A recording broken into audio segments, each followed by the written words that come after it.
Hello, everyone. Welcome to one more panel organized by Game Jam Plus and a list of very important partners. We are expecting today a pretty diverse audience, which is very, very good, but that's why we're going to do it in English, okay? Just sharing with you how it's going to work. We have here three special guests, and each of them will present to you a lot of interesting information. But we do have time for questions. Please write to us, and we will read your questions at the end to our guests. Main objective of this panel is to share with you why to take games to new ecosystems and why. We want to share with you also different incentives those ecosystems have for game developing companies. Talking about ecosystems and incentives available and the importance of the international market for the game industry, let me introduce myself really fast. My name is Mariana. I work for Apex Brazil. Apex is a trade promotion organization, and we help Brazilian companies to develop international business. I manage inside Apex a project named Brazil Games, which is a project that supports Brazilian games developing companies to develop international business. If you want to know more about it, besides what Google can show you, I will share my contact with you at the end. Well, besides Brazil, and we do have a great game developing ecosystem here, we also want to know more about Canada, UK, and Belgium. So I will share the stage with Luis Antonini. Please, Luis, the floor is yours. Thank you so much, Mariana. It's a great introduction. Well, bonsoir à toutes et à tous in French. Good evening, everyone in English. So let's proceed in English, as requested by our organizer and by Mariana, who is the boss today. I take the opportunity to greet all fellow speakers and to say that it's a special pleasure to collaborate in this very important discussion about the opportunities in gaming industry in Quebec. My name is Luis Antonini. I'm an economic officer at the Quebec office in São Paulo and responsible for the gaming sector. On behalf of the Government of Quebec, I'd like to thank the Game Jam Plus organization for the opening to talk a little bit about our gaming ecosystem and also the advantages for Brazilian companies looking forward to having their international expansion. So slide number 2, please. Do we see my second slide or not?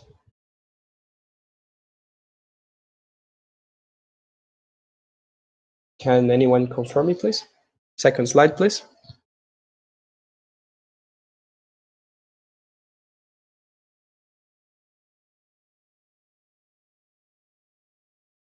Second slide. Awesome, great.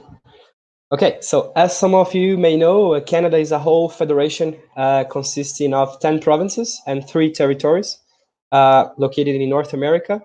And Quebec is Canada's largest province. The region has a strong French ancestry, and therefore the official language is the French, even though 50% of our population is bilingual. So culturally speaking, Quebec is a cross between the Americas and Europe, making it an ideal choice for production targeting global markets. Each of the provinces has a certain level of autonomy from the federal government, and this is reflected in the fact that Quebec is the province with the most tax incentives for gaming and technology companies. In addition, Quebec is the Canadian province that most invests in its GDP in terms of percentage in research and development. Next slide, please. Thank you. In the economic field, so Quebec is known for its diversified economy, its strategic location, as you can see in this map, its various free trade agreements all around the world, its expanding exports and its capacity for innovation, especially in cutting edge and high tech industries. So next slide, please. We're going to have a quick notion on Quebec proximity to global markets. Next one, please. Well, with regard to the gaming sector, the Quebecois ecosystem is composed of five essential guidelines. Leadership's the first one. The Quebec video game industry has a viable international reputation, mainly because of its worldwide non-productions such as Assassin's Creed, Hitman Go, Prince of Persia, Watch Dogs, and many others. We're going to talk a little bit about them right after. So Quebec's greater diversity is also an important point to mention. And so our industry is a comprehensive and diverse ecosystem made up of company of all sizes. It handles production and development for all platforms, so PCs, consoles, mobile, online games, and for sure AR, VR, and XR. And also Quebec gaming industry is open to all genders, religions, languages, and nationalities, which is a very important matters for all Canadian and Quebec population. We also would like to highlight government support, so the competitive tax environment and economic opportunities in digital fields provides substantially lower operating costs and gives Quebec a real competitive advantages. The other point I'd like to mention is our workforce and training. Quebec's experienced workforce is a diverse, educated, young, creative, and very multilingual population. Every year, more than 6,500 students graduate in computer science, multimedia-related fields. So Quebec has an unmatched higher education system made up of many internationally recognized training institutions in the field of digital media, design, and also gaming mainly, which is our main subject today. Next slide, please. So here we see Assassin's Creed, as I mentioned, from Ubisoft Montreal. We can go over the next one, please, to see some other productions. Voila, so for Xbox, Transformers the game, Spider-Man by Binox, a subsidiary of Activision. Next one, please. Another example is Lara Croft Go, an mobile game produced by Montreal Square Enix. Another one, please. Next slide. This one is also important, Frima's virtual reality game named Fated, which is a very good success in Quebec, in Canadian North American market. Next one, please. And here we see some of the main productions of Quebec's gaming industry, other than I just showed you. We can go to the next one to talk a little bit about the gaming explosion in Quebec. Next one, please. Thank you. So the gaming sector in Quebec has taken on a great international notoriety in recent years, more specifically during the 80s, where all this process began. Employment in this industry has grown exponentially in recent years, with the number of jobs increasing since 2002. In 2017, more than 11,000 people were employed in the Quebec's video games industry. The city of Montreal is the world's fifth largest video game center in the world. Montreal has also the fifth world's concentration of gaming studios, as I mentioned, of all different sizes. So this profitable scenario for business in the Quebec gaming industry fuels the presence of major local and international players of the sector, such as I mentioned, Ubisoft Montreal, which is the largest independent video game studio in the world, Eidos, Binox, Warner Brothers, Gameloft, Electronic Arts, Frima, among others. So Quebec is definitely a multimedia showplace. Next slide, please. We're going to show some of the major players. So yes, we see fifth large concentration. Next one, please. So here we have the major players in the Quebec industry. Ludia, it's a very important studio too. Next one, please. Well, so let's talk about money and tax breaks offered by the government of Quebec. I mean, it matters a lot for Brazilian studios willing to expand their operations. So according to the 2016 KPMG's competitive alternative study, the cost of operating a studio in Quebec is around 30% lower than in the US, our neighbors, and around 11% lower than anywhere in European G7. more than that, actually, the corporate tax in Quebec, which is like the Brazilian imposto de renda for companies, is less than 27%, one of the most competitive taxes in North America. Next slide, please.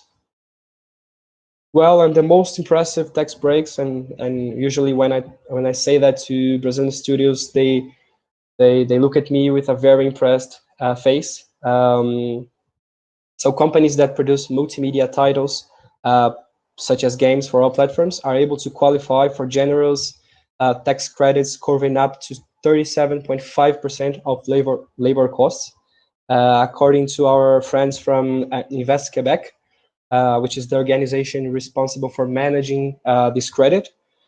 The total number of businesses that received a green light under this program increased from 102 to 170 companies between 2013 and 2019. So in addition, the proportion of these companies headquartered outside Quebec dropped from 25% to 17%. So almost of all 8 companies that were added during this period were therefore Quebec-based companies. Next one, please. Well, so I'd like to say that our team of the Government of Quebec and Brazil is proud to have your interest in knowing further about the advantages Quebec may offer to your company. We are definitely a solid partner for investment and growth strategy. The Quebec office in São Paulo and Invest Quebec, our partners, are happy to support Brazilian gaming industry in their expansion project by offering incentives and recruitment, advising on site selection, city selection, and developing local partnerships, which is a very important beginning for international studios. So here are my coordinates. Please don't hesitate to get in touch. Send me an email. It's going to be a pleasure to discuss further about Quebec and gaming industry. So thank you, everyone. Thank you, Mariana. Merci à toutes et à tous. Muito obrigado a todos. Thank you, Luis, for sharing with us all this information about Quebec. Now I will transfer the microphone to Cristiano from the Department of International Trade in UK. Cristiano, go on. Hi, everyone. Hello, Mariana. Thank you very much. Before I start, I'd like to thank the invitation to be here tonight. It is a great pleasure to share with you about the UK games industry and have more details how Brazilian companies can access the market. We're just waiting for the presentation and we'll just proceed afterwards. I think one of the things most importantly to highlight to start our conversation, many people think about the UK in the first place about London, which is true, which is the largest market. But maybe the challenge I will have tonight is not only to focus on London, but also to present other cities and other places within the UK. So let's start. Next slide, please. Just to give a quick overview, the UK has a really solid and world-leading ecosystem for games, creative industry as a whole. But we can say, for instance, that it is the second largest in Europe. So we are talking something really big.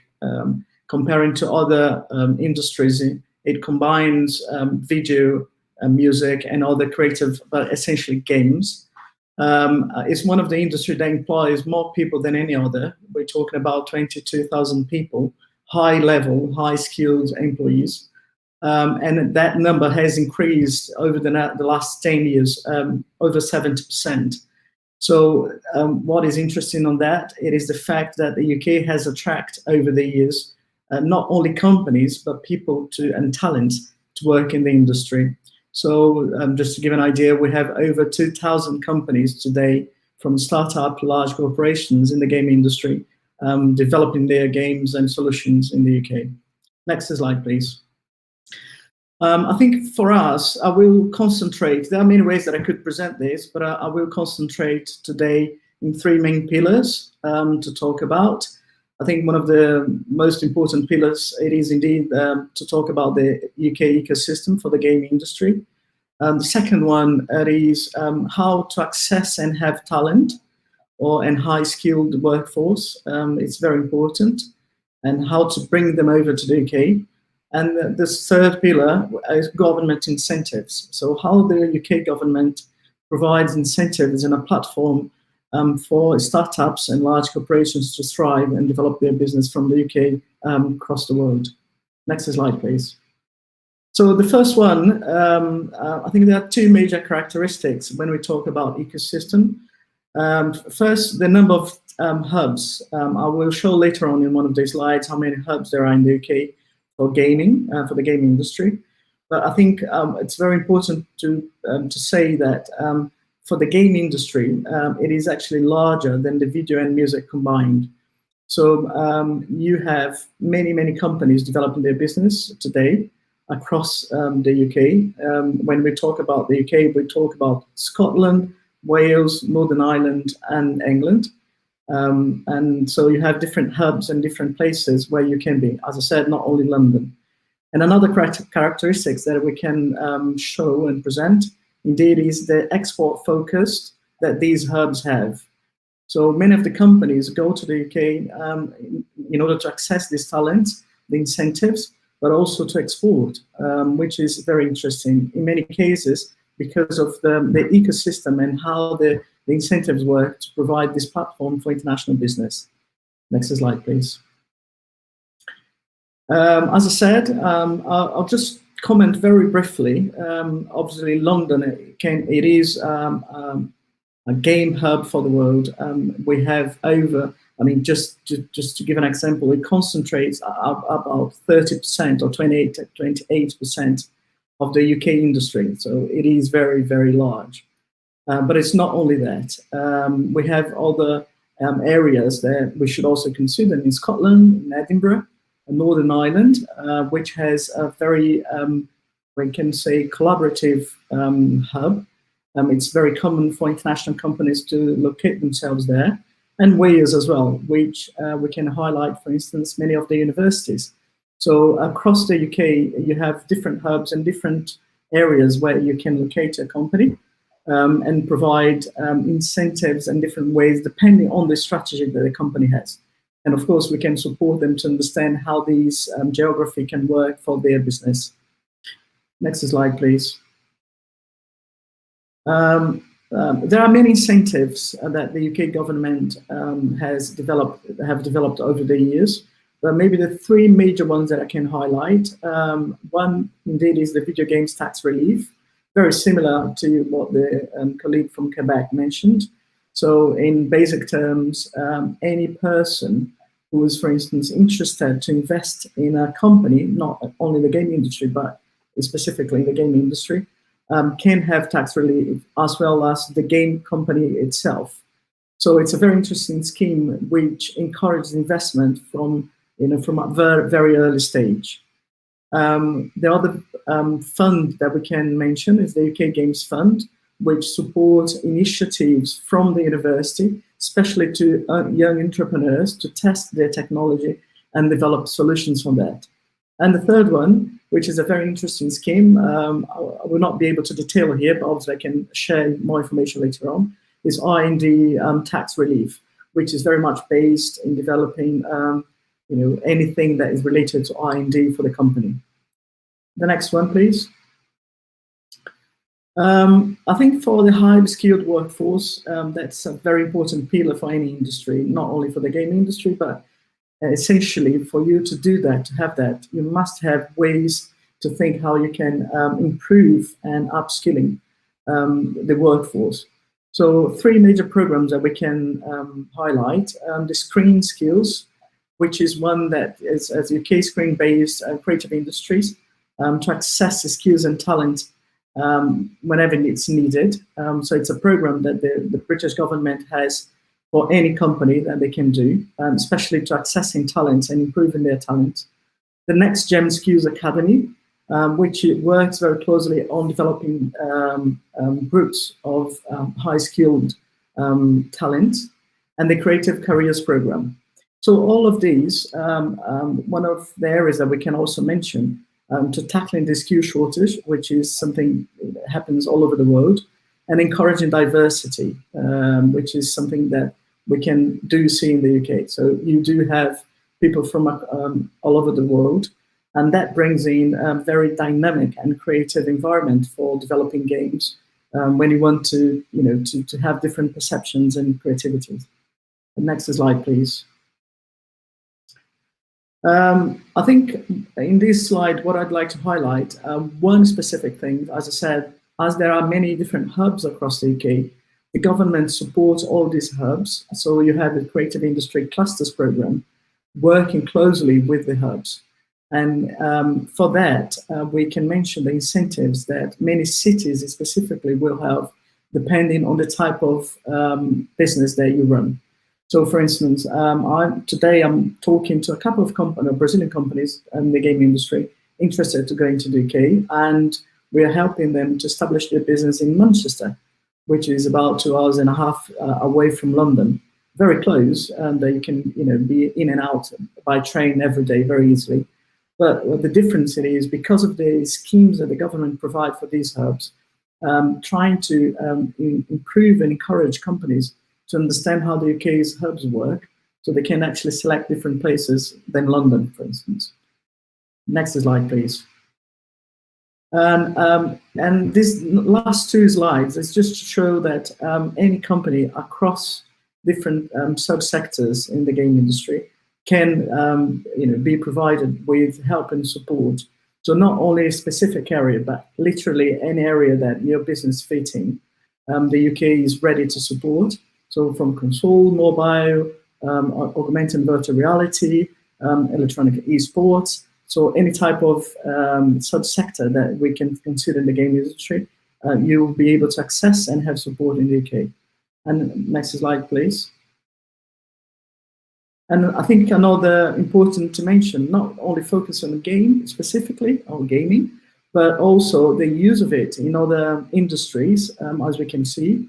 So for instance, design, training, education, customer and collaboration. So all these areas are key areas where you can also think and expand your business using these incentives, hubs, and network that you can have in the UK.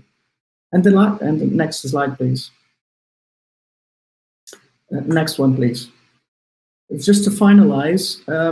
Sorry, this is just a bit quite short to read, but the idea there is just to say that DIT, the Department for International Trade, has a team here in São Paulo, in Brazil, working closely with Brazilian companies, but obviously DIT is also present in any other country across the Americas, Europe, and Asia as well. So if you are interested to understand more how the UK can work for you to expand your business, just contact us. We are very approachable. We can present and talk to you, understand your strategy. We can work closely with you from the very early stage up to the moment that you need to decide where to do, what kind of investments needed, who to network and to be close with. So we really try to provide what we can call a market intelligence for any company to make sure that they actually be very successful if the intention to be in the UK is clear, so we can support them on that. Obviously, I'll be here, and if there is any further questions, anything that you would like to know, I'll be very happy to answer. Thank you. Thank you so much, Cristiano, for sharing with us the UK perspective for the game industry, the game ecosystem. And now I will invite Dirk.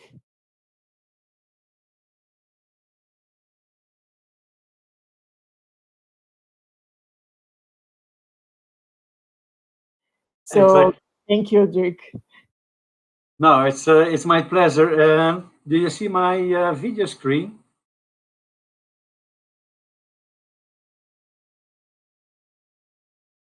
I've been blocked.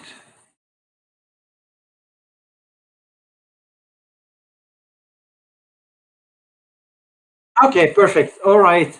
Okay, Mariana. So my name is Dirk. Let's keep it that way. Thank you very much for the invite. I heard some quite impressive numbers from my colleagues from Quebec and from the UK. So the only thing I wanted to say is, okay, if the Brazilian companies really want to explore new ecosystems, at the end of the day, Flanders, although small, can offer and has something very nice incentives to offer. So at the end of the day, the small can be beautiful also. So Flanders, just for the ones who might not know it, which I definitely can forgive you because we are only 1/8 of the department of the state of Sao Paulo. So we're located at the northern part of Belgium, and we more or less stand for 85% of the export of the same. Next one, please.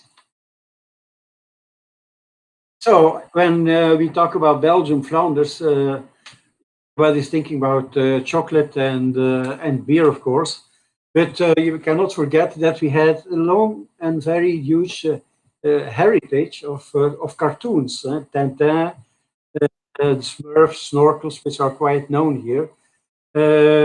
This cultural heritage was slowly and surely being translated lately into the gaming industry. So in next, it's a very smart movie, small movie.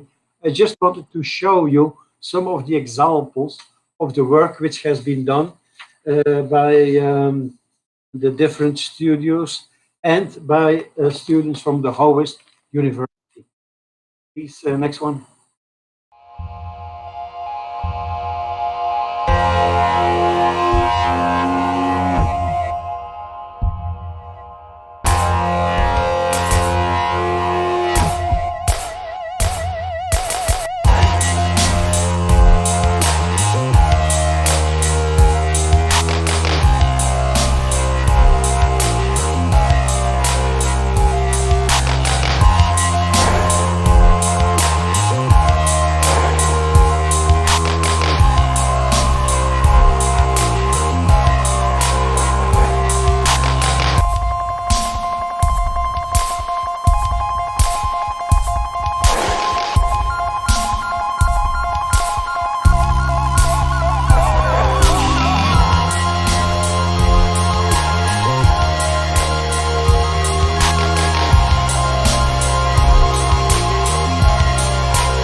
All right, thanks for that. So, what do we have to offer as Flanders? First of all, when you go abroad, you want to be in a central place, right? So in this slide, you can see that when you choose Flanders, when you choose Belgium, that really within a small circle of 500 kilometers, you reach about 60% of the dip of Europe. So this implies that you're very close to your customers. Secondly, given the short distances between Belgium and the UK and all neighboring countries, that you will also be at maximum 2 hours from your partners, other studios, other customers. So that makes working quite easy and quite quick. Next one. One of the questions I always get when I'm talking to a Brazilian company is, or one of their worries is, hey, we don't find the right skill set. We don't have enough engineers available to fulfill our tasks. So everybody is going for this war of talent. And I think to that extent, Belgium has an excellent place in Europe and worldwide. So basically, what kind of skills you would need when you're talking about gaming, it's mathematics and it's science. So in Europe, Belgium is considered as the #1 in maths, #3 in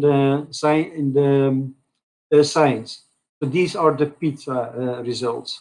Worldwide, we stand at number 8 for maths and number 11 for science. So that results in having one of the most talented workforces in the world. So how does it come that we have this talented workforce? Okay, although we are very small, we have 5 universities, major ones. 2 of them are in the top 100 worldwide, being the one of Ghent and the one of Leuven. By the way, Leuven has been nominated a few days ago as the most innovative city of Europe in 2020. We have one of the biggest amount of multilingual people on board. So we have 3 national languages, and on top of this, at least everybody speaks an additional language. So we have at least 4 languages available, which makes it easy to interact with your customer. Besides the university, we have one special school, but I will come back to this later. Next one.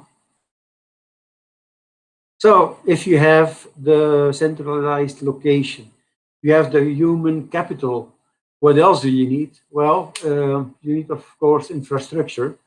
And on the top 3, you will see the average cost in Ghent and Antwerp compared with other cities, where we reach 150 euro per square meter per year.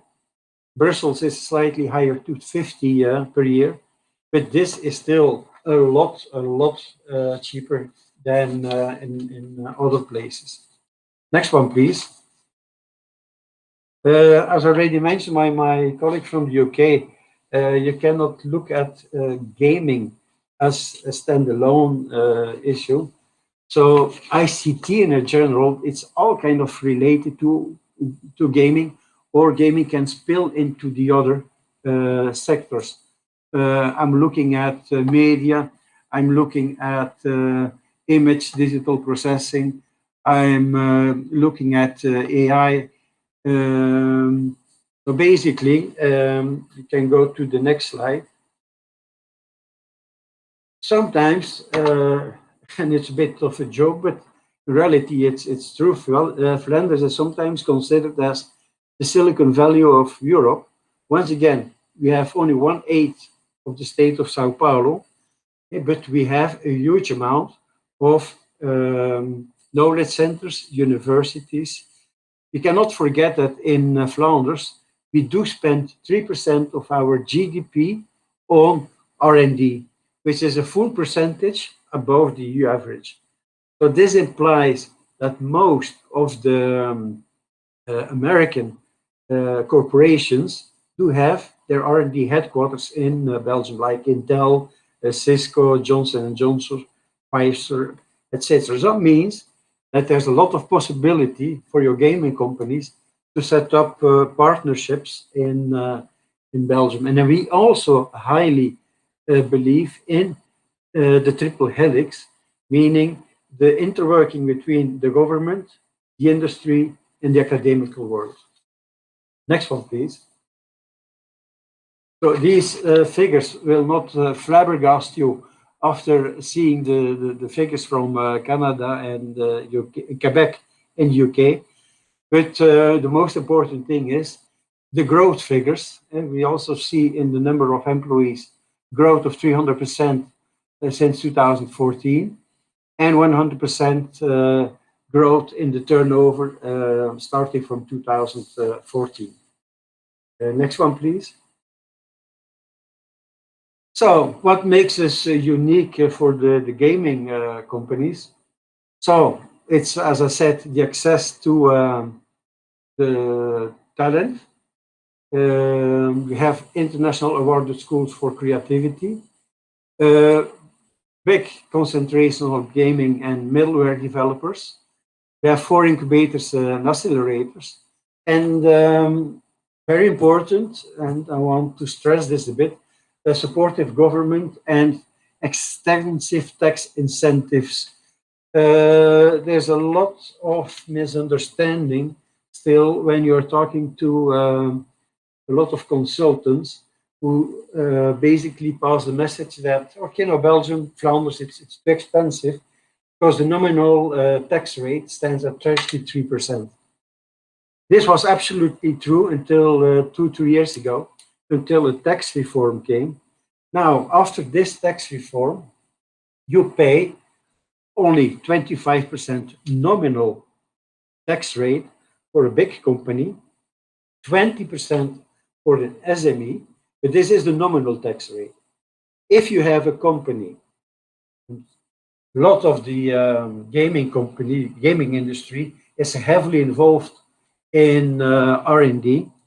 Depending on the amount of R&D you're going to develop and execute in Flanders, in Belgium, your effective tax rate can drop down to 3.75%, which is really unbeatable today. Next one, please. Okay, I think we can basically skip this one. Does not bring much added value to what I already said. Next one, please. So one of our well-known, most known studios is the Larian studio. It's the biggest video game studio we have in Flanders, and they already set up satellite studios around the globe: Canada, Ireland, St. Petersburg, Malaysia, working with 300 full-time employees. Next one, please. Okay, Host. Host might be one of the best kept secrets in Flanders. In 2017 and 2018, House has been nominated as the best gaming school in the world.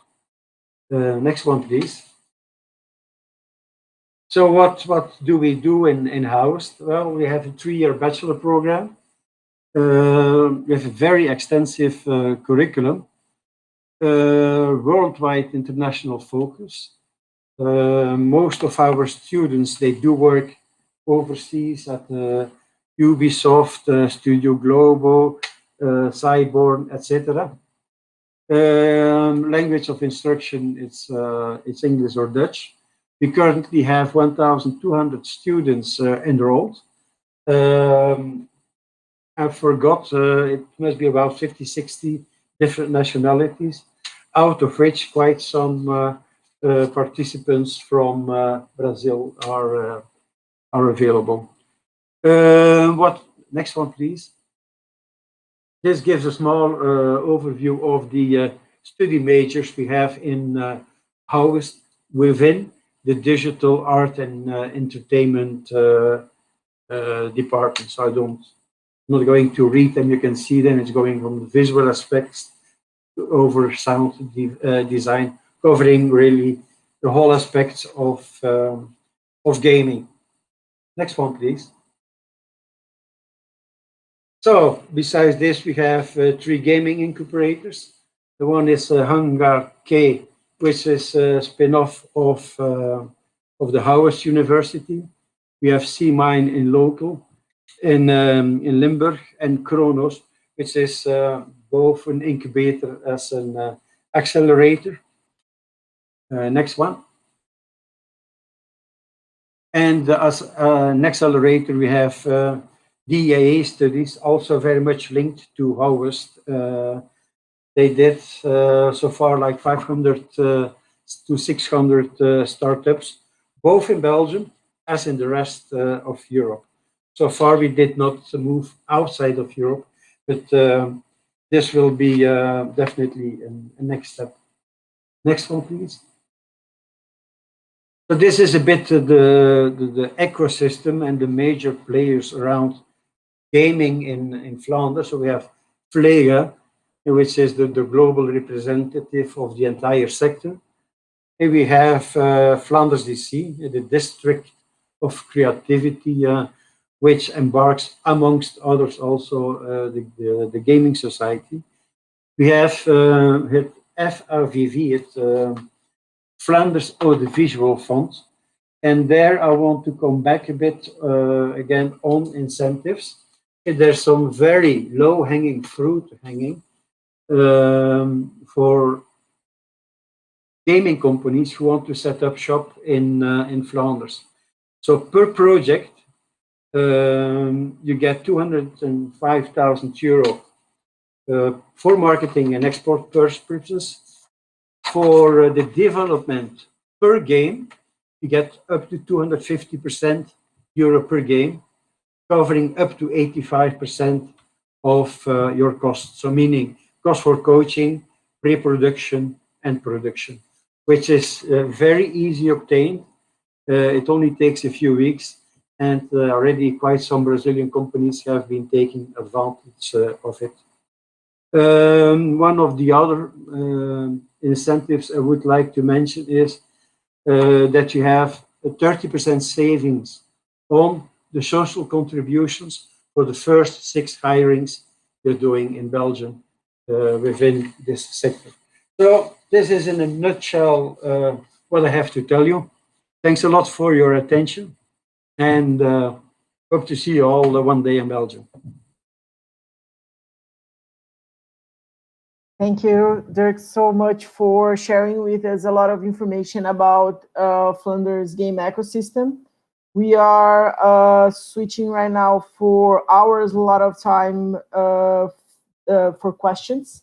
I don't think we have questions in the YouTube channel, but we do have. I do have here some questions with me.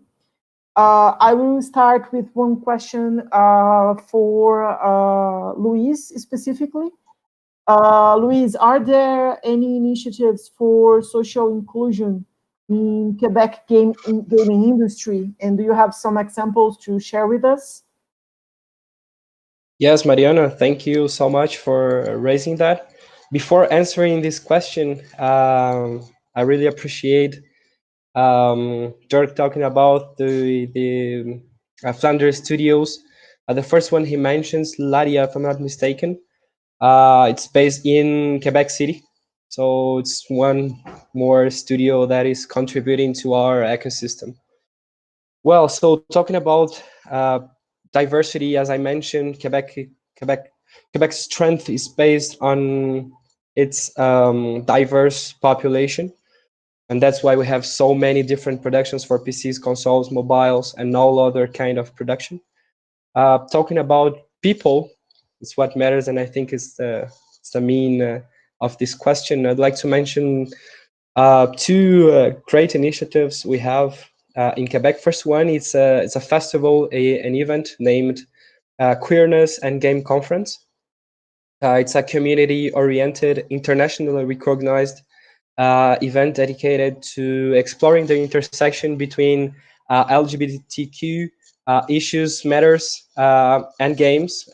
This event was founded in 2013, and it provides game jams, international competitions, a lot of content on how the gaming industry can contribute with social inclusion. It's a pretty interesting initiative. Another one, it's a private studio I saw last week, and I'd like to profit from this opportunity to share with you. It's called Low Birth. It's an indie game studio based in Montreal, Quebec. So they create narrative games with audacious stories and atypical characters. And when I say atypical, it's mainly to address women's society problems that are never taken seriously by the others, including us, male gamers.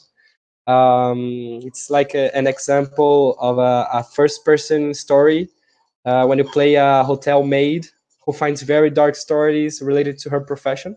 So it's like an example of situations we face in our daily routine and are definitely not addressed by the society. So this studio developed a game to show people how it is to be a hotel maid. So I'd like to share these 2 interesting initiatives on social inclusion and how the gaming industry can impact the inclusion of minorities in general. It's very nice, very nice. Thank you. And the other question that I have, I will give the space to all of you to answer. What is the process for Brazilian studios looking forward to have international funding? And I will start with Cristiano in this one. Thank you, Mariana. There are a number of ways that startups in general can access funds in the UK. You have let's say the traditional way that you can approach direct investors in the UK. Any company in Brazil can do that. We already have some examples. Some of the acceleration programs in the UK also can provide some initial funds, and what we call local incentives or schemes to finance startups in certain regions. As I said, many companies are trying a way to find other places than London, because London, it is expensive place like São Paulo. So Manchester, Edinburgh, other places, they do have their own scheme. This is let's say, the most traditional way. And for these ways, in order to do that, it's very important that the company has some sort of a business plan. It must understand it is a very competitive market. So not only Brazilian companies, but companies from all over the world is trying in a way to do the same. So you must be very prepared. And I think that's one of the things that we can support the Brazilian companies for them to do this, to approach these guys and have a nice presentation of their business and pitch or something like that. So we can kind of support them in the process. There are other programs. These programs usually are accessed by a screening and a selection process. So there's one program called Global Entrepreneurship Program, GEP, which makes it easier to pronounce. This program specifically, we already have some Brazilian companies. I think last year we had 7 Brazilian startups accessing the program, and can be from any area, again, obviously for the gaming industry as well. What they do, if they have something very innovative and the entrepreneur, the person is keen to internationalize the business, we can introduce them to the selection process. So they will need to pitch and explain why the UK can fit for their business and what they're looking for. And if they are selected, there will be a network of people as well as investors supporting them in the process, not only for funding, but having what we can call an intelligent funding, which is access to people, network, and business as in general. And I think the last or the third pillar for access investment, it is the government schemes programs, which this is more once you are there, when you have established a business in the UK. So it's important to mention that, because to establish a business in the UK is very easy. You can do it in 24 hours. Obviously, you need to meet some criteria in order to do that. But you can, establish a business over the internet, for instance, and very quickly. We can guide any company interested to do so. And when they have the presence, it's easier for them to start talking to investors locally, because they have the presence. So they have a business located in the UK. So it doesn't require a lot of investment to initiate the process, but obviously you will need time, effort, strategy, and all the other things that any company will need to do to internationalize. So the UK market in that way is very open. There are different ways to approach it. And that's, in a way, our role here in Brazil, to support the companies to try to understand how would be the best way for them in their strategy. Very nice. Pretty detailed and useful roadmap. Thanks. Dirk, do you want to share with us some information about international funding? What is the process? Yeah, sure. I guess I mentioned most of it already during my presentation. So first of all, to start with, we have different incubators, which, it's the first step. We have a very nice accelerator, which is, Accelerator, which is powered by the KBC. KBC is one of the largest banks in Belgium, and they have a program called KBC Started, and this is really the largest Belgian ICT incubator with international locations. So this as a basic, and then what already mentioned, once a company is established in Belgium, which takes normally, we say 3 days, 4 days in order to register and to have a bank account. Well, take it 10 days maximum. Once you're there, you can start applying for the subsidies I mentioned from the Flemish, the VAV, the Flemish Audiovisual Funds, where you have basically 450 euro low-hanging fruit. You just need to have your pitch, your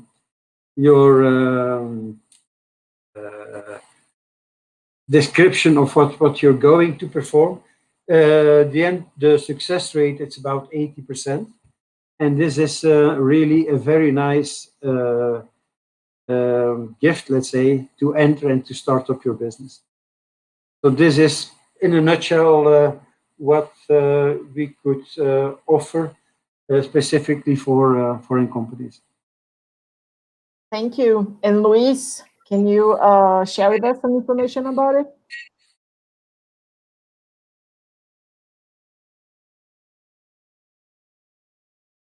Yes, sure. Sorry, I was trying to open my mic.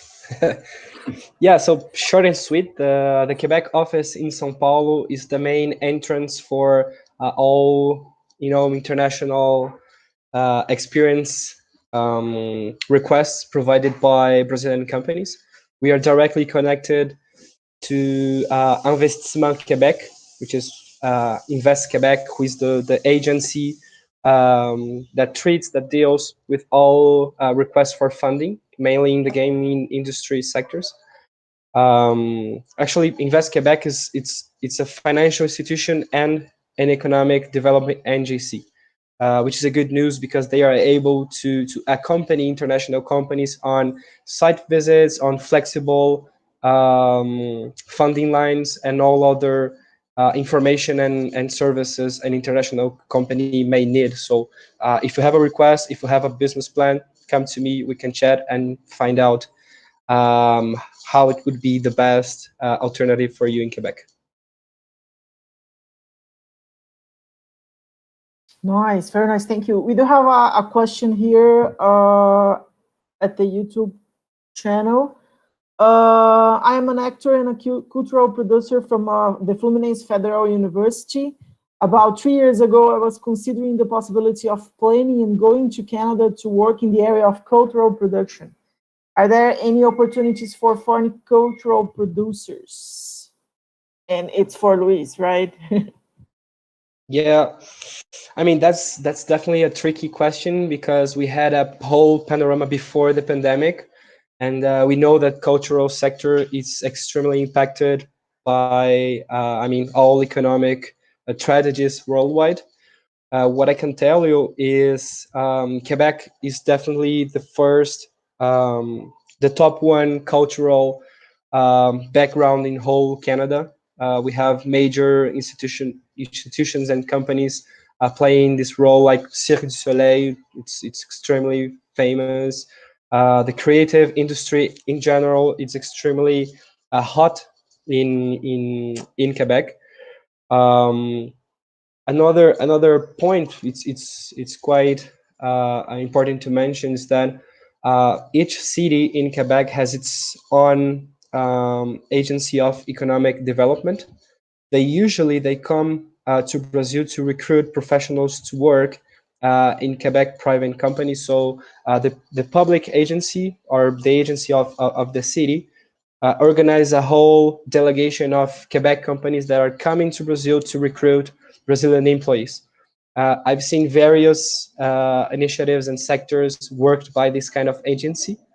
The most famous ones are Montreal International and Quebec International that represent the main cities in Quebec.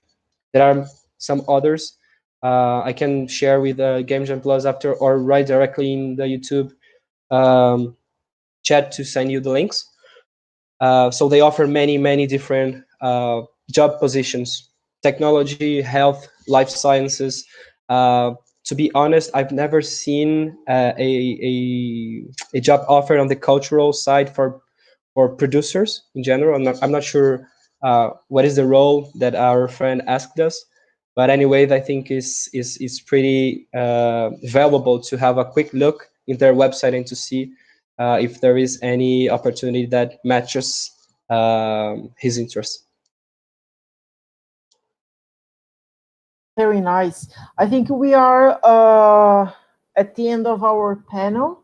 We don't have further questions at the YouTube channel. I really would like to thank you, you guys, for sharing with us all this information today. Speaking of, on behalf of the Brazilian gaming industry, or at least for someone who works close to them, we see the game as an international product. So it's really important to stay close to different ecosystems and understand and develop business relations with all of them. So I think all of you brought to us really useful information for the Game Jam attendees to understand how important is the international market. And thank you so much for your time, your attention. I think I am ending the panel right now. Thank you, guys. Have a great night. Thank you very much for giving us this opportunity. Have a great evening. Thank you so much. Thank you, Mariano. Thanks, Cristiano. Thanks, Dirk. It's a pleasure to be here with you today. Yeah, thank you very much. Have a good night. Thank you.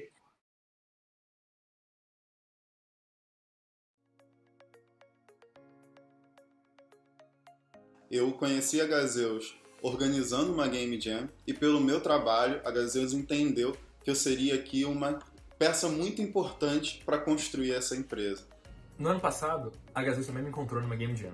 Eu estava trabalhando num projeto como Game Designer e hoje em dia eu faço parte do time da Gazeus como estagiário de Gente, Gestão e Cultura. Participando de uma Game Jam e organizando Game Jams foi possível com que eu viesse para a Gazeus e começasse a administrar hoje o produto mais relevante dessa empresa. Essa possibilidade de fazer novas conexões ou mesmo melhorar as suas conexões com pessoas do seu time. Às vezes você já tem um projeto em andamento, você já tem amigos com quem você trabalha, e esse é o momento ideal para você conseguir alinhar a expectativa de todo mundo quanto a um projeto que às vezes em 48 horas, por menor que seja o projeto, ele vai te dar muita informação. Eu acho que o que mais dá pra gente tirar de legal, assim, que a gente aprende na Game Jam é a gente colocar a mão na massa mesmo, sabe? A gente testar coisas, sabe? Exercitar bastante o nosso lado criativo, assim, testar bastante coisas ali. Seja com uma equipe que você conhece ou com uma equipe nova, você aprende a trabalhar em equipe nas diversas esferas que podem existir. Você aprende a lidar com pessoas diferentes e aprende a trabalhar com elas em conjunto. E a Game Jam te possibilita isso em um curto espaço de tempo. Porque são nas Game Jams que você vai encontrar as pessoas mais apaixonadas por desenvolver jogos. As pessoas que querem realmente criar produtos novos e transformar o mundo dos jogos. Então, nada melhor do que procurar nesse ecossistema as pessoas que vão construir uma empresa muito maior. E é por isso que nós da Gazeus acreditamos na Game Jam+.